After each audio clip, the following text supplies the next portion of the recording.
헌법재판소 쟁송투쟁에서 끝까지 싸움으로써 우파 국민들이 똘똘 뭉치게 되는 계기를 마련했다. 이게 바로 윤석열 대통령의 유산입니다. 자, 윤석열 대통령이 어제 언론에서 이렇게 밝혔습니다. 대통령직 내려놓아도 여러분 곁을 지키겠다. 아시아투데이 보도입니다. 윤석열 대통령 여러분 곁을 지키겠다.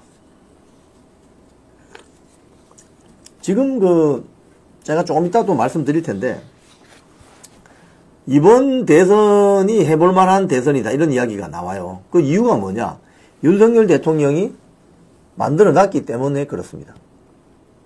만들어 놨기 때문에. 어떤 조건?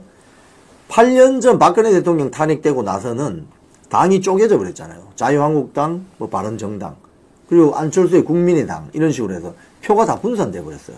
근데 이번에는 윤석열 대통령이 헌법재판소 쟁송투쟁에서 끝까지 싸움으로써 우파 국민들이 똘똘 뭉치게 되는 계기를 마련했다. 이게 바로 윤석열 대통령의 유산입니다. 윤석열 대통령의 유산입니다.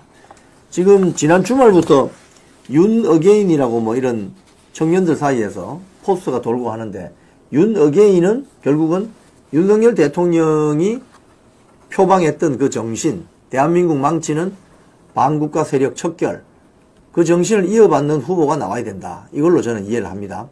그리고 지금 윤석열 대통령이 재출마 가능하냐, 이런 가지고 주말에 SNS에서 많이 돌고 하는데, 그 재출마 사실은 불가능합니다. 현실적으로. 여러분 아셔야 됩니다.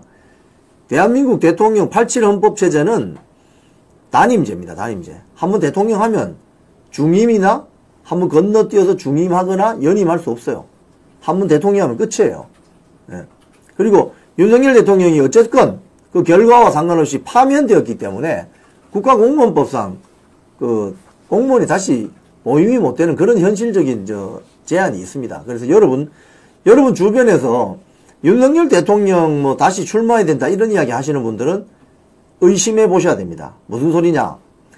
여기 방송하는 이영풍 기자가 윤석열 대통령 정말 억울하다, 재출마해야 된다, 이렇게 이야기하면 그 심정은 이해하시죠? 정말 안타깝다, 억울하다, 이런 심정을 이해하시죠? 다만 잘 모르는 사람이 윤석열 대통령 출마 가능하다, 이런 식으로 이야기하면 그건 뭐냐면, 우리 온정주의적인 성격이 강한 애국우파 국민들 표 깨는 겁니다. 그거는 표 깨는 겁니다. 표를 깨우는 거예요. 그럼 어떻게 되느냐? 윤석열 대통령이 출마 가능하다고 하던데요 라고 하면서 국민의힘이나 애국우파 후보가 누가 정해지면 나 투표장에 안 나갈 거야, 나 화가 나서 짜증이 나서 투표 안 할 거야, 이렇게 만들려고 하는 거예요. 거기 속아 넘어가시면 안 되는 거예요. 지금은 뒤돌아볼 거 없습니다. 여러분, 6월 3일은 대통령 선거입니다.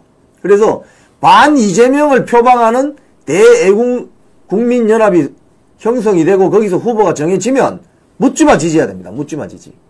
아시겠죠?